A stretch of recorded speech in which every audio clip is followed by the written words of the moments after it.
Morning to LaunchPad Education Punjab. I welcome you all. I'll just wait for a minute to let students join in. उदों तक तुसी session ਨੂੰ share कर दो क्योंकि आज ਦਾ session बहुत important रहने वाला because we are going to discuss the important MCQs regarding accounts and finance जो कि PSSSB Clerk दे accounts exam लिए बहुत important है. All right. Good morning everybody. Session ਨੂੰ share कर दो so that we can have maximum interaction and maximum engagement. All those who are preparing for PSSSB Clerk accounts and other than that किसी भी और exam ਵਿੱਚ ਜਿਹਦੇ ਵਿੱਚ taxation is one of the topics.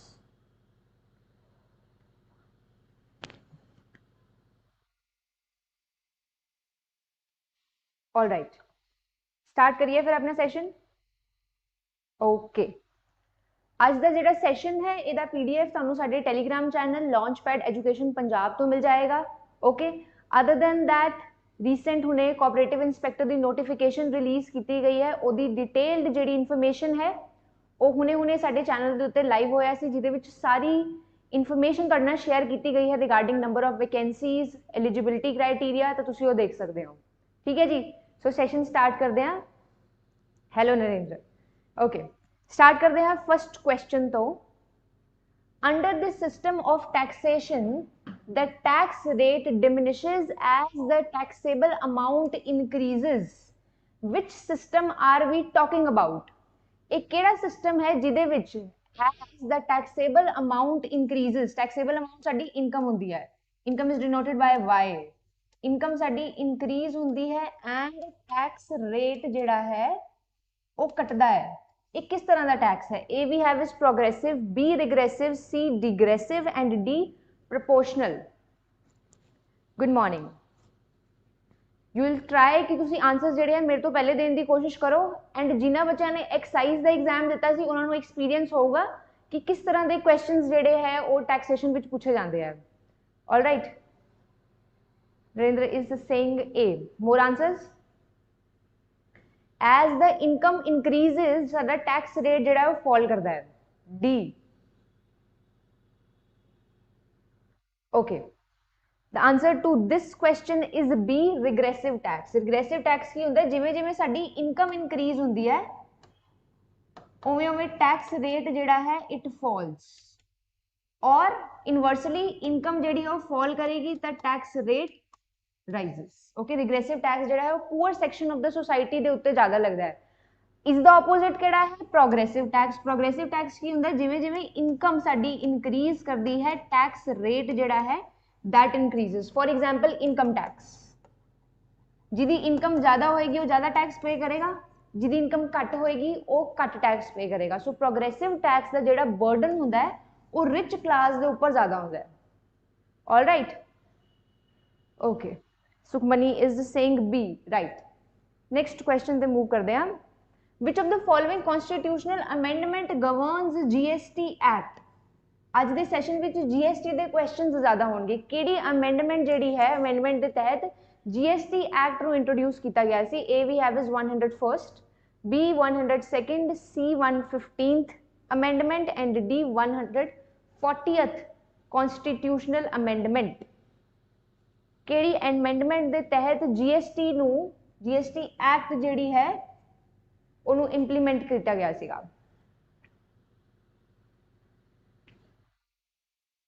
Anyone? ये तो basic question है जो आप इंडियन इकोनॉमी पढ़ते हैं किसी भी एग्जाम लई तो भी स्टडी जीएसटी. जीएसटी दा अमेंडमेंट एक्ट केड़ा है?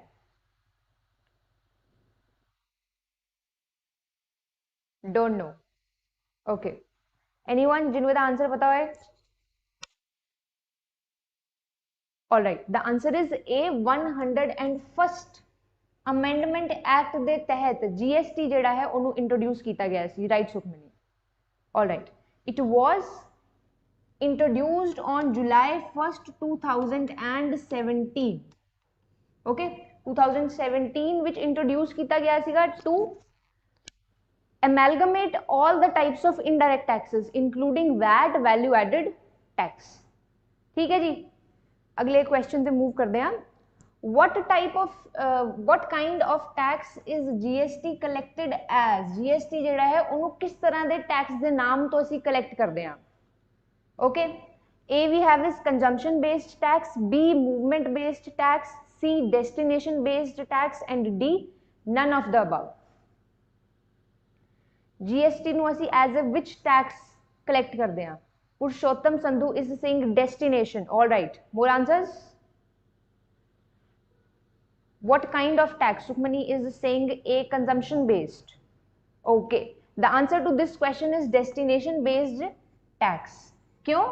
Because GST जिस destination ते goods पहुंचते हैं उस destination दे उत्ते GST जड़ा impose किया जाता है rather than the origin. ये origin ते impose नहीं किया जाता, it is imposed at the point of consumption. Okay, point of consumption ते कंज्यूम हो रहा है लग रहा है, लेकिन ਅਸੀਂ ਇਹਨੂੰ कहने की है डेस्टिनेशन बेस्ड टैक्स. ऑलराइट, अगले क्वेश्चन पे मूव करते हैं. Which of the following will be the members of GST council? Important topic. GST council के मेंबर्स जेडे है वो कौन होंगे? A we have is union finance minister, B union minister of state in charge of revenue और finance, C we have is chief ministers of state. Option A है 1 and 3, B 1 and 2, C 2 and 3, and D all of the above. GST Council जेडे direct and indirect tax है, it is an important part of your PSSSB Clerk accounts syllabus. Okay, so channel दे उत्ते already जेड़ा taxation in India system है ਉਹਦੀ दो ਜਿਹੜੀ modules है अपलोड किए गए हैं, दो वीडियोज ਉਹਦੀ अपलोड की गई हैं. If you want to study the theory part तो तुसी ਉਹ टैक्सेशन ਦੀ वीडियोज देख सकते हो. ऑलराइट, इस सैशन ਵਿੱਚ ਅਸੀਂ MCQs ही डिस्कस करांगे. सो GST काउंसिल ਦੇ ਕਿਹੜੇ ਮੈਂਬਰਸ ਹੋਣਗੇ?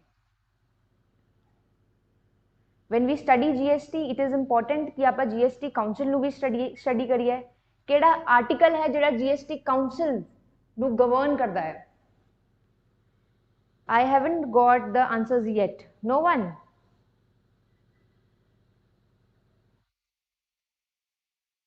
It is under Article 279A that GST Council is governed. The केड़े रहनगे the members? Answer is B 1 and 2. Union Minister of Finance and Union Minister of State in charge of Revenue and Finance जेड़े हैं, they will be the members of GST Council and not Chief Ministers. Chief Ministers of State जेड़े हैं वो GST Council ਦੇ members नहीं होंगे, rather state विचों कोई ना कोई member ਨੂੰ select किया जाता है to be a member of GST Council. All right.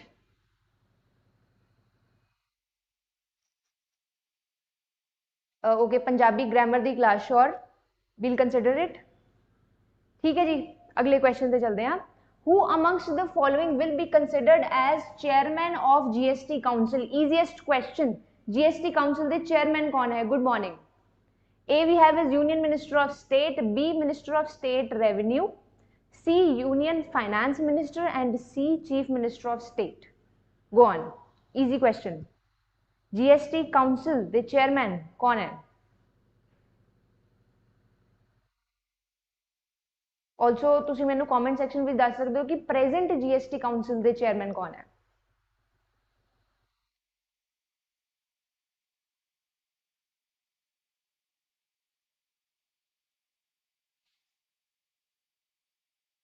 Come on. All right. The answer to this question is Union Finance Minister, and current is Nirmala Sitharaman is the chairman of GST Council. Ritu is saying B. It is not B, it is C, Union Finance Minister. Next question they move करते हैं. What is the aggregate turnover in financial year above which a person is required to obtain registration in Punjab for sale of goods? Goods ਦੇ ਉੱਤੇ I am marking a double circle. मतलब ਜਦੋਂ पंजाब ਦੇ ਵਿੱਚ goods ਦੀ sale हो रही है उस टाइम कितना aggregate turnover होएगा above ਜਿਹਦੇ ਉੱਤੇ टैक्स लगेगा? A we have is मतलब कितने तक छूट है? A we have is 15 lakh, B 20 lakh, B 25 lakh, C 40 lakh, and D 20 lakh. Go on. saying Purushottam Sandhu is saying C. All right, 40 lakh. Okay, ठीक है जी. The answer to this is C, 40 lakh. ਜਦੋਂ goods ਦੀ ਗੱਲ ਆਏਗੀ ਤਾਂ aggregate turnover the limit is 40 lakh in case ਇੱਥੇ services ਲਿਖਿਆ ਹੁੰਦਾ for that it is 20 lakh other than that कुछ स्पैशलाइज्ड स्टेट्स है जिवें कि हिली स्टेट्स या फिर नॉर्थ ईस्टर्न स्टेट साडे कोल जो होणगियां ਤਾਂ ਉਹਦੀ ਲਿਮਿਟ ਕਿੰਨੀ ਹੈ 10 ਲੱਖ ਇਹ ਤੁਸੀਂ ਧਿਆਨ ਨਾਲ ਨੋਟ ਕਰ ਲਓ ਅੱਗੇ ਜਾ ਕੇ ਇੱਕ ਕੁਐਸਚਨ ਹੋਰ ਆਏਗਾ ਇਹਦੇ related and you will try to answer it. Okay, Hina is saying B. It is C, 40 lakh. All right, next question they move karte hain. Presently GST law act extends to A we have is all states except the state of Jammu and Kashmir, B all states as well as all union territories, C all states except the state of J&K and all union territories, and D all states except state of Telangana. GST law कितने तक applicable है, कितने तक extend करता है?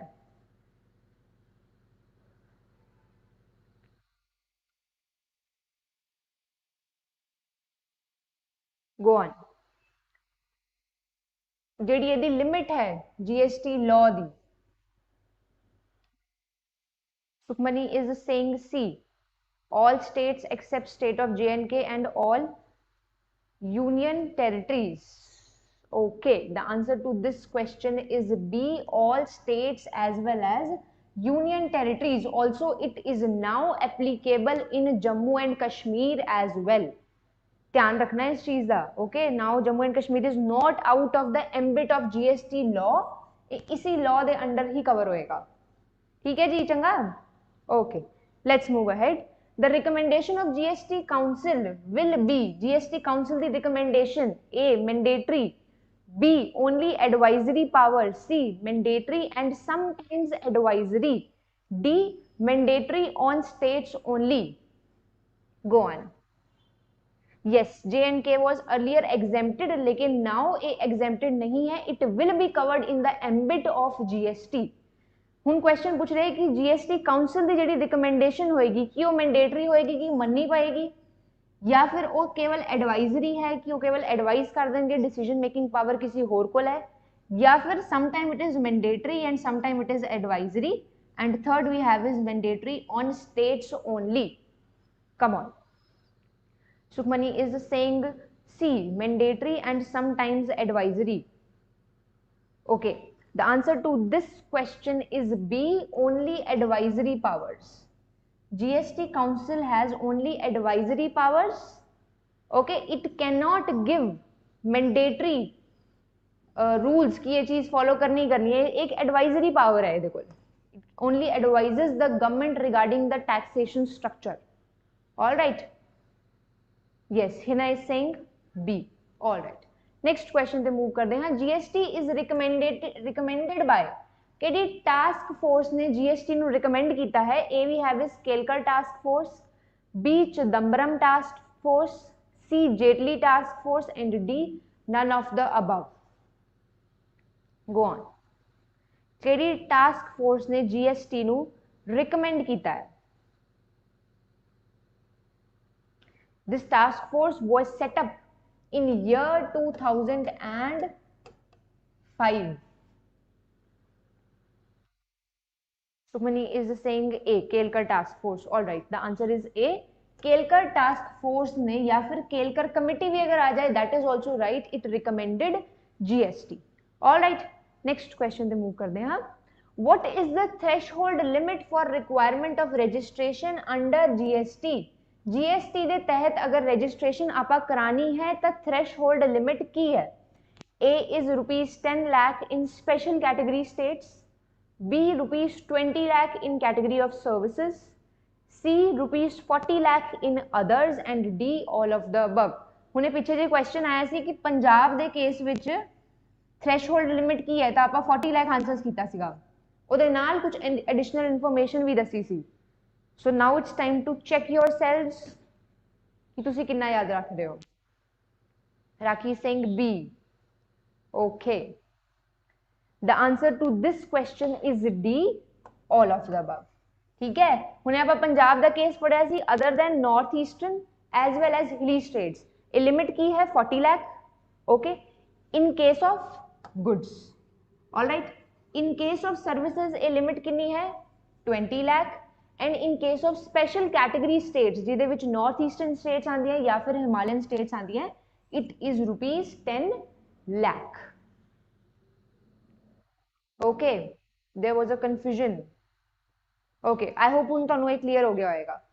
ठीक है जी, अगले क्वेश्चन पे चलते हैं। हाँ, GST is implemented in India from, easiest question, A 1 January 2017, B 1 April 2017, C 1 March 2017, D 1 July 2017. Go on. The easiest question. I expect quick answers from your side. Raki is saying D. Okay, first one to answer.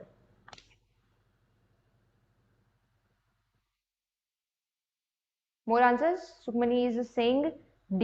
All right. Easy question सी जिन्हों का भी answer D है. It was implemented in India on 1 July 2017. ही ना, right. चलो जी अगले question पे. GST is a consumption of goods and services tax based on. This is a repeated question. फटाफट answer दस दो किधर पे बेस्ड है. A development, B dividend, C destiny and D destination. फटाफट आंसर दे दो. D, D, right. Paki was saying 1 July, very sure, great. Okay, this answer to this question is, Sukhmani is also saying D, destination based tax. ठीक है, अगले question पे चलते हैं. How will the goods and services be classified under GST regime? GST regime ਦੇ ਵਿੱਚ ਅਸੀਂ goods and services ਨੂੰ classify ਕਿੱਦਾਂ ਕਰਾਂਗੇ? A we have is SAC HSN code, B SHSN code, and C केवल SAC code, and D GST code. Go on. Okay, Purushottam Sandhu also answered D for the previous question. All right. Sukhmani is saying B. Okay, ध्यान नाल देखो, goods and services GST regime विच असी goods and services ਨੂੰ ਜਦੋਂ categorize ਕਰਦੇ ਹਾਂ ਜਾਂ ਫਿਰ classify ਕਰਦੇ ਹਾਂ, that is not within one code. ਆਪਾਂ दो अलग-अलग codes ਚ ਕਰਦੇ ਹਾਂ. So common sense है कि आंसर की होएगा SAC and HSN code. Purushottam Sandhu is saying GST code. No, it is HSN, harmonized system of nomenclature, and SAC, servicing accounting code. All right, जेड़ा A हुंदा HSN code, it is for classifying goods, and this is for classifying services under GST. Important question है, भूलना नहीं है उन्हें. Alright, अगले question पे चलते हैं. हाँ, HSN कोड स्टैंड्स फॉर, हुन फुल फॉर्म पूछ ली. HSN कोड दी फुल फॉर्म हुने दसी है. A we have is home shopping network, B harmonise system of nomenclature, C harmonise system number, and D home state number. HSN code the full form. This code is used, again I am repeating, this code is used to classify goods. जब आपको goods दी classification करनी है GST regime they under. Purushottam is saying B. All right, the answer to this question is B, harmonized system of nomenclature. ठीक है. Okay, sorry but I have only knowledge for, okay, not a problem. ਆਪਾਂ बैठे हैं taxation की तैयारी ਤੁਹਾਨੂੰ करावांगे, direct tax, indirect tax. Again I am repeating, channel के उत्ते जिहड़ी टैक्सेशन वाला पार्ट है, डायरैक्ट एंड इनडायरैक्ट टैक्सेशन वाला पार्ट है, ਉਹਦੀ थियोरी वास्ते ऑलरेडी 2 ਲੈਕਚਰਸ ਜਿਹੜੇ ਹੈ दैट हैव बीन अपलोडेड, ਜਿਹਦੇ ਵਿੱਚ पूरी थियोरी पढ़ाई गई है कि जीएसटी की है, डायरैक्ट टैक्स की है, इनडायरैक्ट टैक्स की है. ऑलराइट, ਤੁਸੀਂ ਉੱਥੋਂ ਜਾ ਕੇ ਤਿਆਰੀ ਕਰ ਸਕਦੇ ਹੋ ਤੇ ਇਹਨਾਂ ਸੈਸ਼ਨਸ ਵਿੱਚ ਅਸੀਂ MCQs डिस्कस करांगे. Sukhmani is saying B. All right, yes, excise दे एग्जाम टाइम पढ़ाया सी ये. जी जी बिल्कुल, एक्साइज दे एग्जाम टाइम चंगी तरह तुहानू टैक्सेशन रटवाया सी आपां. ठीक है, next question we have is SAC code stands for. This code is used for classification of services नु क्लासीफाई आपां करना है तां आपां SAC कोड यूज करदे हां. फुल फॉर्म की है. A we have is servicing accounting code, B software accounting code, C system accounting code, D service application code. SAC code. Go ahead.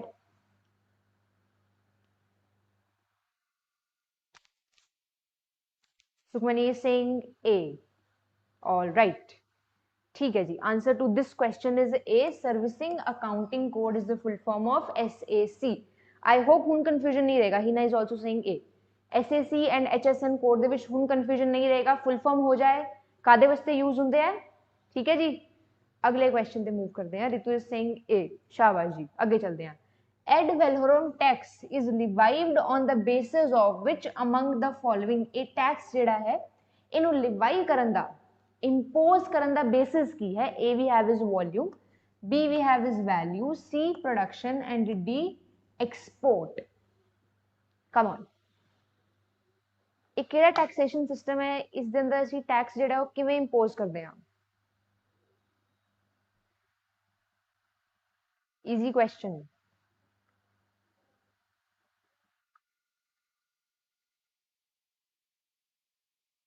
Okay. The answer to this question is B, value. Goods and services ਦੀ ਕਿੰਨੀ value ਰਹੇਗੀ ਉਹਦੇ according ਜਿਹੜਾ ਹੈ tax impose ਕੀਤਾ ਜਾਂਦਾ ਹੈ. Right, Sukhmani said B. ठीक है जी, वैल्यू कितनी रहेगी गुड्स एंड सर्विसेज दे, उस according tax is imposed according to this system. ठीक है, अगले क्वेश्चन पे मूव करते हैं. What is the threshold limit of turnover in preceding financial year for opting to pay tax under composition scheme. अगर कोई भी पर्सन कंपोजिशन लेवाई स्कीम, ਇਹਦਾ ਫੁੱਲ ਨੇਮ ਹੈ ਕੰਪੋਜੀਸ਼ਨ ਲੈਵਾਈ ਸਕੀਮ. ਆਲਟਰਨੇਟਿਵਲੀ ਅਸੀਂ ਇਹਨੂੰ ਕੰਪੋਜੀਸ਼ਨ ਸਕੀਮ ਵੀ ਕਹਿ ਦਿੰਦੇ ਆ. ਅਗਰ ਕੋਈ ਡੀਲਰ ਇਹਦੇ ਅੰਦਰ ਰਜਿਸਟਰ ਕਰਾਉਣਾ ਚਾਹੁੰਦਾ ਹੈ ਤਾਂ ਪ੍ਰੀਸੀਡਿੰਗ ਈਅਰ, ਪਿਛਲੇ ਸਾਲ ਜਿਹੜਾ ਐਨੂਅਲ ਟਰਨਓਵਰ ਹੈ ਉਹ ਕਿੰਨਾ ਹੋਣਾ ਚਾਹੀਦਾ ਹੈ. A we have is 75 lakh, B we have is 1 crore, C 1.5 crore and D none of the above. Composition scheme. Purushottam is answering for the previous question value. All right, value was the right answer. Go ahead. Sukhmani is saying C 1.5 crore. More answers. Composition levy scheme. ਹੁਣ ਆਪਾਂ ਇਹ ਤਾਂ ਪੜ੍ਹ ਲਿਆ ਸੀਗਾ ਜਿਹੜੀ ਆਪਾਂ limit ਮੈਂ ਤੁਹਾਨੂੰ ਪੜਾਈ ਹੈ 40 ਲੱਖ ਵਾਲੀ, 20 ਲੱਖ ਵਾਲੀ ਐਂਡ 10 ਲੱਖ ਵਾਲੀ. ਆਈ ਹੋਪ ਤੁਹਾਨੂੰ ਯਾਦ ਹੋਏਗੀ. ਆਲਰਾਈਟ, ਇਹ ਲਿਮਿਟ ਦੇ ਤਹਿਤ ਕੀ ਸੀਗਾ ਕਿ ਕਿੰਨੀ ਛੂਟ ਮਿਲੇਗੀ ਕਿ ਤੁਸੀਂ GST ਦੇ ਅੰਦਰ ਅਗਰ नहीं करना चाहते. इस तो ऊपर होंगी है कंपोजिशन लेवाई स्कीम. ऑल्टरनेटिवली अगर तुसी इस ब्रैकेट के अंदर फॉल नहीं करते, if you fall under the bracket of this category, okay, तो तुसी यूज कर सकते हो कंपोजिशन लेवाई स्कीम. ते इस स्कीम के तहत if I am not wrong तो जिहड़ा GST रेट है, टैक्स रेट है, इट इज अराउंड 1% और 1.5%. ऑलराइट, हाँ जी, हाँ जी. Morning most of the times I only teach morning classes. ठीक है जी. पंजाब जीके ਦੇ ਵੀ ਸੈਸ਼ਨਸ ਲਾਈਵ ਲਿੱਤੇ ਜਾ ਰਹੇ ਆ ਚੈਨਲ ਦੇ ਉੱਤੇ. ਸੰਡੇਜ਼ ਨੂੰ ਮੈਰਾਥਨ ਸੈਸ਼ਨਸ ਚੱਲਦੇ ਆ, ਤੁਸੀਂ ਸਾਰੇ ਲਾਈਵ ਸੈਸ਼ਨਸ ਅਟੈਂਡ ਕਰਿਆ ਕਰੋ. ਆਲਰਾਈਟ, ਤਾਂ ਕੰਪੋਜੀਸ਼ਨ ਲੈਵਾਈ ਸਕੀਮ ਦੀ ਲਿਮਿਟ ਕਿੰਨੀ ਹੈ? It is 1.5 crore, 1.5 crore. ਤੇ ਇਹਦੇ ਉੱਤੇ ਜਿਹੜੀ ਇੰਟਰਸਟ ਜਾਂ ਟੈਕਸ ਰੇਟ ਹੈ ਉਹ ਕਿੰਨਾ ਲੱਗੇਗਾ? Around 1%. All right, okay. Hina is saying B. It is not B, it is C. All right. I hope जिन्हों ਨੂੰ confusion ਸੀ ਇਹ concept ਤੁਹਾਡਾ clear ਹੋ ਗਿਆ ਹੋਵੇਗਾ. Okay. ਅੱਗੇ ਚੱਲਦੇ ਹਾਂ. The income tax in India is, India the income tax system ਕਿੱਦਾਂ ਦਾ ਹੈ? A is direct and proportional, B is direct and progressive, C is indirect and proportional and D is indirect and progressive. Progressive and regressive the meaning ਤੁਹਾਨੂੰ ਮੈਂ पहले question ही समझाता सी. Direct and indirect का meaning समझ लो. Direct tax होता है वो tax जिहदा burden जिहदे उत्ते है वही वो पर्सन टैक्स पे करता है. इनडायरेक्ट टैक्स किहड़ा है? ये वो टैक्स है बर्डन तो किसी होर ते है लेकिन पे कोई होर कर रहा है. ऑलराइट, तो हुण तुसी समझ लिया प्रोपोर्शनल का मीनिंग, समझ लिया प्रोग्रेसिव का मीनिंग, समझ लिया रिग्रेसिव का मीनिंग भी समझ लिया. सो इंडियन टैक्स सिस्टम किद्दां है?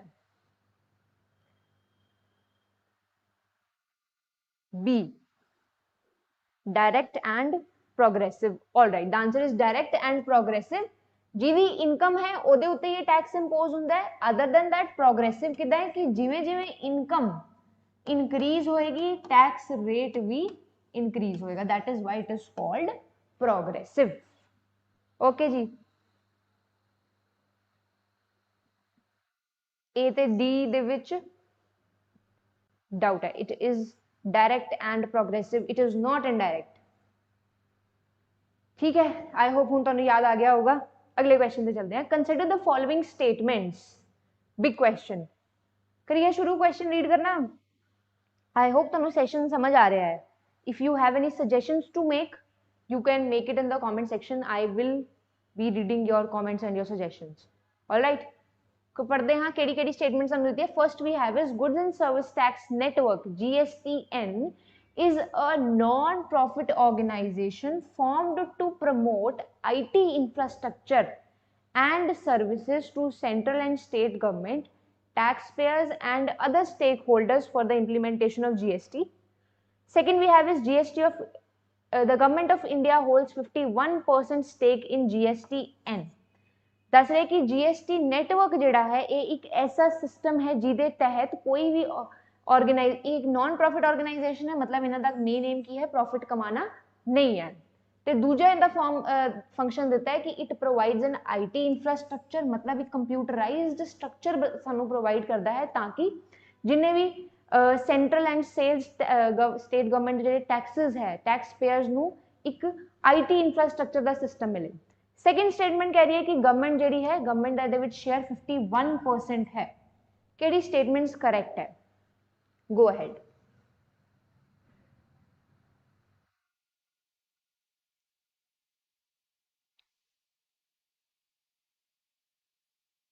जी टैलीग्राम ते चैनल है, टैलीग्राम का लिंक तुहानू डिस्क्रिप्शन विच मिल जाएगा.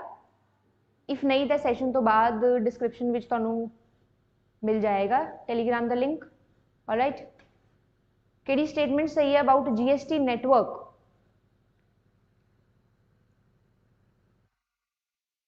Any answers? GST पढ़ते हैं. GST network is a very common topic to study about. Okay, इहदा आंसर है B1 only. Yes, GST network जिहड़ा है एक किस तरह की ऑर्गेनाइजेशन है? नॉन प्रॉफिट ऑर्गेनाइजेशन है. इहदा मेन एम प्रॉफिट कमाना नहीं है, एक IT इंफ्रास्ट्रक्चर प्रोवाइड करना है कंट्री दे विच. All right, and also government दा स्टेक इहदे विच 51% नहीं है. 51% stake is of private players.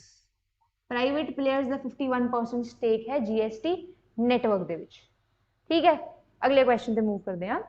Which of the following products are outside the purview of GST? जेडे GST स्ट्रक्चर दे अंडर नहीं आते. A we have is alcohol for human consumption. Second we have is electricity. Third we have is medicines. इन्हां विचों correct option दसना है. Which are outside the purview of GST? A we have is 1 only, B 1 and 3 only, C 2 and 3, and D 1 and 2.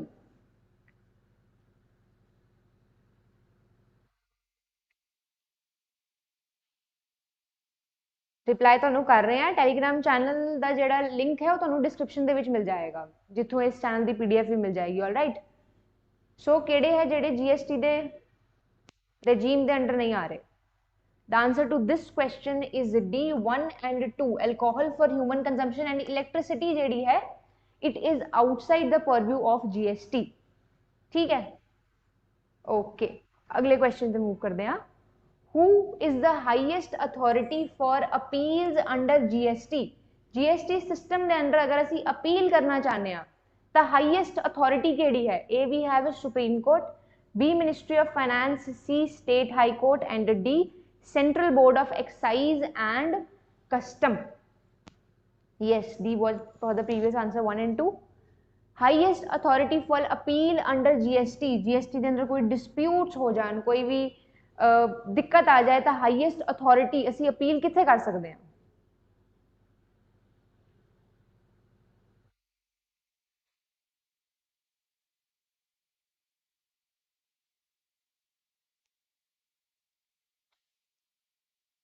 The answer to this question is A, supreme court. इस तो इलावा high court या फिर district अगर subordinate courts है उन्होंने तो पहले असी अपील कर सकते हैं, लेकिन हाईएस्ट एपीलेट अथॉरिटी केड़ी है? Supreme court. ऑल राइट, चलिए अगले क्वेश्चन दे उत्ते. We are not getting the answers. या तो स्टूडेंट्स जड़े हैं सुनन च मस्त हो गया है. ओके, ठीक है जी, अगले क्वेश्चन चलते हैं। Which one of the following body will decide the tax rate for goods and service tax regime under GST regime? GST ਦੇ ਸਿਸਟਮ ਦੇ ਅੰਡਰ ਕਿਹੜੀ ਬੋਡੀ ਹੈ ਜਿਹੜੀ ਟੈਕਸ ਰੇਟਸ ਨੂੰ ਡਿਸਾਈਡ ਕਰਦੀ ਹੈ? ਜਿਹੜੀ 5% ਹੈ, 18% ਹੈ, ਇਹ ਟੈਕਸ ਦੇ ਜਿਹੜੇ ਰੇਟਸ ਹੈ ਇਹ ਕੌਣ ਡਿਸਾਈਡ ਕਰਦਾ ਹੈ? A we have a central and state government, B finance commission, C NITI Aayog and D GST council। Tax rates ਜਿਹੜੇ है वो कौन डिसाइड करता है? Rakhi Singh D GST council, Sukhmani Singh D. All right, तो जिन्हों का भी आंसर डी है दैट्स राइट। जीएसटी काउंसिल ਜਿਹੜੀ है वो डिसाइड करती है कि ਜਿਹੜੇ टैक्स रेट्स है, टैक्स स्लैब्स ਜਿਹੜੇ है वो किन्ने होंगे।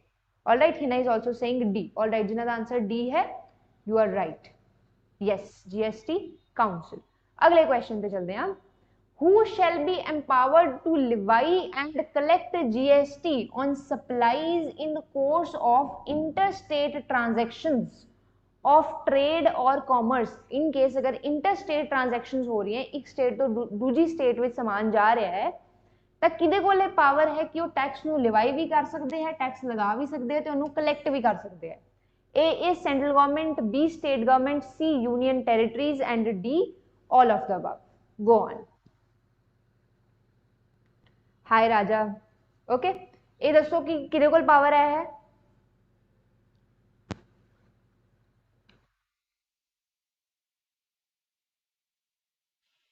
राखी Singh, if I am right GST rate was decided 15% recently. It was not decided, it was just a recommendation कि ये हो जाना चाहिए। It is not yet final.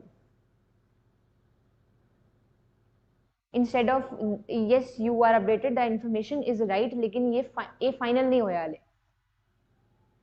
Okay, we have started to all of the above.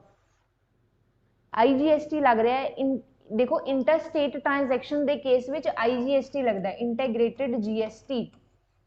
जेड़ा साडा article 265 of constitution है। एक question अगर तुम नोट्स बना रहे हो या याद रखना चाहते हो तो याद रख लियो कि आर्टिकल 265 ऑफ द कॉन्स्टिट्यूशन जेड़ा है वो परमिट करता है केवल सिलेक्टेड अथॉरिटीज नू कि वो टैक्स नू लिवाई कर सकन एंड कलैक्ट कर सकन। तो गवर्नमेंट नू जिहड़ी पावर मिलती है कि स्टेट गवर्नमेंट या सेंटर की सरकार टैक्स साडे उत्ते लगा रही है या टैक्स नू कलैक्ट कर रही है, ये पावर इनू कित्थों मिली है? आर्टिकल 265 तो। होर कोई अथॉरिटी क्यों नहीं टैक्स कलैक्ट कर रही? क्योंकि कॉन्स्टिट्यूशन ने केवल सरकार को राइट दिता है आर्टिकल 265 के तहत। ऑल राइट, ये याद रखना है तुसी। Okay, the answer to this question is A central government, because IGST है तो इसकी कलैक्शन तो ये उत्ते इहदी लिवाई, इनू लिवाई कौन करेगा? That is central government. All right, ठीक है जी, अगले क्वेश्चन पे चलते हैं। Highest administrative authority for income tax in India is, income tax direct tax है तो हाईएस्ट अथॉरिटी केड़ी होएगी? A we have is finance minister, B CBDT, C president of India and D director of income tax. Go on. Just Karanbir is saying A. Okay, he is answering for the previous question. All right, दसो जी। Highest administrative authority for income tax, income tax is a direct tax. Also तुहानू दस दिता है कि ये progressive tax भी है and not regressive. I hope तुहानू प्रोग्रेसिव एंड रिग्रेसिव का मीनिंग समझ आ गया होगा। Okay, D. Sukhmani is saying B, Hina is saying D. The answer to this question is CBDT, central board of direct tax. Income tax is a direct tax. ए highest authority है जिहड़ी income tax नू govern करती है साडी country which. कितना income tax लगेगा, कदों collect किया जाएगा, किवें कलैक्ट किया जाएगा। राइट नाउ इहदे चेयरमैन कौन है? Chairman of CBDT right now कौन है? Come on. CBDT the headquarter and current chairman of CBDT कौन है? Do we have the answers? JB Mohapatra is the current chairman of CBDT. ठीक है, okay. अगले क्वेश्चन पे चलते हैं। IGST is payable when supply is, IGST कदों लगता है, किस तरह की सप्लाई के उत्ते लगता है? A interstate, B intra UT, B C we have is intrastate and D we have is all of the above. J B Mohapatra, right, and it's headquarter is in Delhi. शाबाश Jaskaranveer. Okay, IGST, Sukhmani Singh A. Intra UT means एक UT तो दूसरी UT जा रहा है, intra state means within the state जा रहा है। We have got the right answers, it is A interstate. चंगा जी, the answer is A interstate दे उत्ते IGST लगता है, integrated GST। Alright, next question पे मूव करते हैं। Which of the following taxes have been subsumed in GST? किहड़े टैक्सेस नू GST दे अंडर सबस्यूम कर दिता गया है? It is interstate. A we have is central sales tax, B central excise duty, C VAT and D all of the above.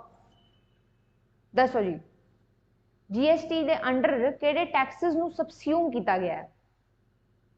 Central sales tax, central excise duty, VAT, all of the above. Come on, जिन्ने भी indirect taxes है उन्होंने GST दे under include कर दिता गया है।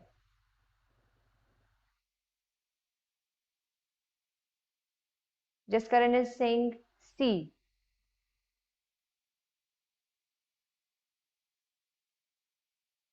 Sukhmani is saying D. More answers? C and D च confusion है।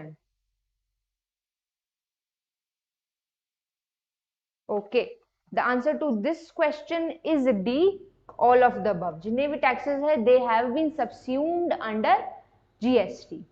ठीक है, अगले क्वेश्चन पे चलते हैं। The functions of goods and service network GSTN includes, GSTN ਦੇ network ਦਾ ਜਿਹੜਾ function है ਹੁਣੇ GSTN ਅਸੀਂ पढ़िया है, it is a network to provide IT infrastructure to the country। Country ਨੂੰ IT इंफ्रास्ट्रक्चर प्रोवाइड किया जाएगा GST नेटवर्क के अंडर, एंड 51% ਜਿਹੜਾ ਇਹਦੇ ਵਿੱਚ शेयर है that is owned by private players. Private players को 51% शेयर है, नॉट गवर्नमेंट। ठीक है, ऑल्सो दूसरी इंफॉर्मेशन की पड़ी सी, ए नॉन प्रॉफिट ऑर्गेनाइजेशन है, इन्हों का मेन एम प्रॉफिट कमाना नहीं है। फंक्शंस की है, A we have is facilitating registration, B forwarding the return to central and state authorities, C computation and settlement of GST, and D all of the above. Go ahead। Punjab GK दी class short, Punjab GK दी class मिलांगे, and जो time table है वो तुहानू update कर दिता जाएगा यूट्यूब पे ही। अदर दैन दैट तुसी चैनल नू सबसक्राइब कर लो तां ਜਿਹੜੇ लाइव सैशनस होंगे उन्होंने तुसी रिमाइंडर्स सैट कर लियो। ठीक है, टाइम टेबल शॉर्टली तुहानू मिल जाएगा कि किस दिन केड़ी क्लासेस होंगियां। ओके, वैट राखी आप डिस्कस करांगे सून, अगली क्लासेस भी आनगियां उहदे विच आपां वैट ही डिस्कस करांगे। ठीक है, Sukhmani Singh B, all right, the answer to this question is D. ये सारे काम जिहड़े है GST नेटवर्क जिहड़ा फैसिलिटेट करेगा, रजिस्ट्रेशन भी करेगा, forwarding return to central and state authorities, also GST की कंप्यूशन की कितना GST लगना है, उनकी सेटलमेंट भी इस नेटवर्क के अंडर हो जाएगी। ठीक है, ओके, लेट्स मूव अहेड अगले क्वेश्चन पे। Which of the following forms are used for goods and service tax registration? GST के तहत जिन्ने भी फॉर्म्स है वो पढ़ने इंपॉर्टेंट है, लेकिन उन्होंने सब तो इंपॉर्टेंट फॉर्म केड़ा है? रजिस्ट्रेशन का फॉर्म। इनिशियल GST की रजिस्ट्रेशन के तहत सानू केड़ा फॉर्म फिल करना है? A we have is form GSTR1, B form GSTR2, C form GSTR registration 0.1 and D form 01 sorry and D form GST registration। Go ahead, ये form आपा fill करना है जिस टाइम आपा GST दी इनिशियल रजिस्ट्रेशन कराने। Jaskaran is saying C, form registration 01। Okay, More answers, anyone? GST the registration.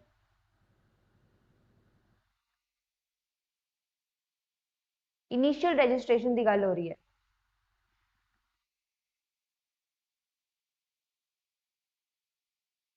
C. C. All right.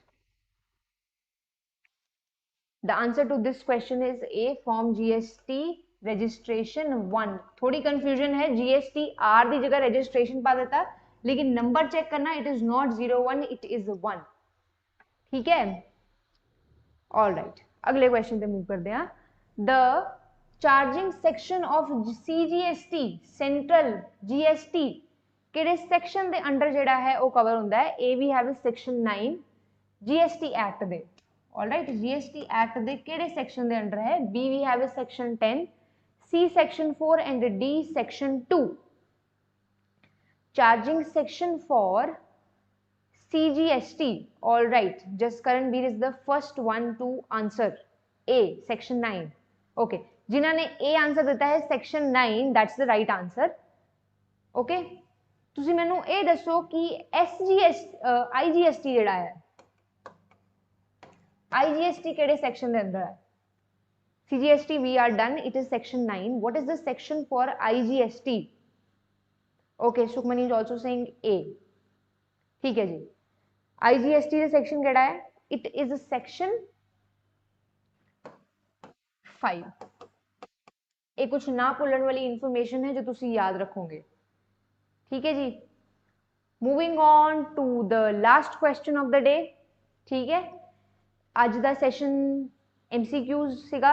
Before ending the session, last question discuss ਕਰਨ ਤੋਂ ਪਹਿਲਾਂ ਮੈਂ ਤੁਹਾਨੂੰ ਦੱਸਦਾ ਕਿ ਆਪਾਂ ਜਿੰਨੇ ਵੀ ਸੈਸ਼ਨਸ ਆਉਣ ਵਾਲੇ ਹੋਣਗੇ ਉਹਦੇ ਵਿੱਚ ऑडिटिंग द टॉपिक भी है तुहाडे इहदे विच, एंड उस तो इलावा मैनेजमेंट दे टॉपिक्स भी है, वो सारे कवर किए जाएंगे लाइव सैशनस दे विच.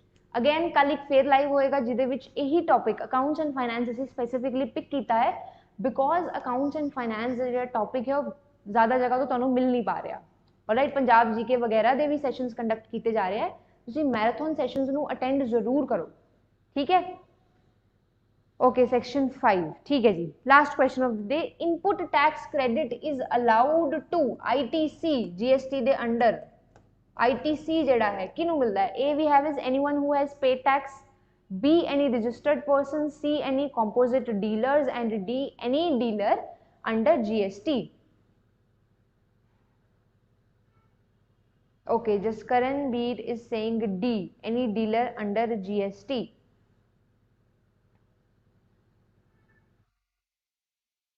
ओके, बेसिकली ITC है कि असी इनपुट दे ऊपर ऑलरेडी कुछ टैक्स पे कर चुके हैं. इनपुट टैक्स असी पे कर चुके हैं, लेकिन जिस वक्त असी आउटपुट टैक्स पे करना है तो असी उस टैक्स दे उत्ते कुछ छूट ले लेने आ, ये कह के कि मैं इनपुट टैक्स पे किया है. ऑलराइट, फॉर एग्जांपल तुसी इनपुट टैक्स 400 पे किया सी एंड 400 एंड आउटपुट टैक्स जेड़ा तुसी 300 पे करना सीगा. तुसीं कह सकते हो कि मैं 400 पे किया सी, 300 पे किया सी, तुसीं 100 रुपए का जिहड़ा ITC है इनपुट टैक्स वो लै सकते हो. ये कौन लै सकता है? We have the answers D and B. Okay, the answer to this question is B, any registered person. कोई भी registered person जिहड़ा है he can opt for ITC. Okay, just Karan has changed the answer, anyone who has paid tax. Okay, देखो GST regime के under अगर कोई आ रहा है तो वो टैक्स पे करेगा इफ वो थ्रेशहोल्ड लिमिट तो उत्ते है. ठीक है. एक कन्फ्यूजन नहीं इस चीज़ तो क्रिएट करनी कि इनपुट टैक्स ओनू ही मिलता है जो पर्सन रजिस्टर्ड है GST regime के अंडर. ठीक है. एनी डीलर अंडर GST जरूरी नहीं है कि वो डीलर ने इनिशियली आउटपुट टैक्स या इनपुट टैक्स पे किया होवे. Alright, so with this we end our session. Session बहुत चंगा सी, मज़ा आया डिस्कशंस करके. If you have any suggestions or any queries regarding PSSSB Clerk Accounts Exam, because we have specifically started for Accounts and Finance, तुसीं मैनूं comment section दे विच दस सकदे हो. ठीक है. उस तो इलावा भी if you have any other queries, doubts, you can tell me in the comment section. More if इदां दे क्वेश्चन तुसी एक्सपैक्ट करते हो दैट ऑल्सो ओके। ठीक है जी, we'll meet soon with another live session. ठीक है, soon we are planning to start a weekly current affair class with you guys, because हुण साडे कोल पीपीएससी दी नोटिफिकेशन भी है, तां आपां वीकली करंट अफेयर्स डिस्कस करांगे। करंट अफेयर्स एंड जीके दा जिहड़ा मॉड्यूल है ਉਹਦੀ मेजर वेटेज है इस एग्जाम ਦੇ ਵਿੱਚ। सो वीकली करंट अफेयर्स भी डिस्कस किए जाएंगे। Soon we will bring that to you. ठीक है जी, सैशन एंड करते हैं। Thank you very much, have a good day.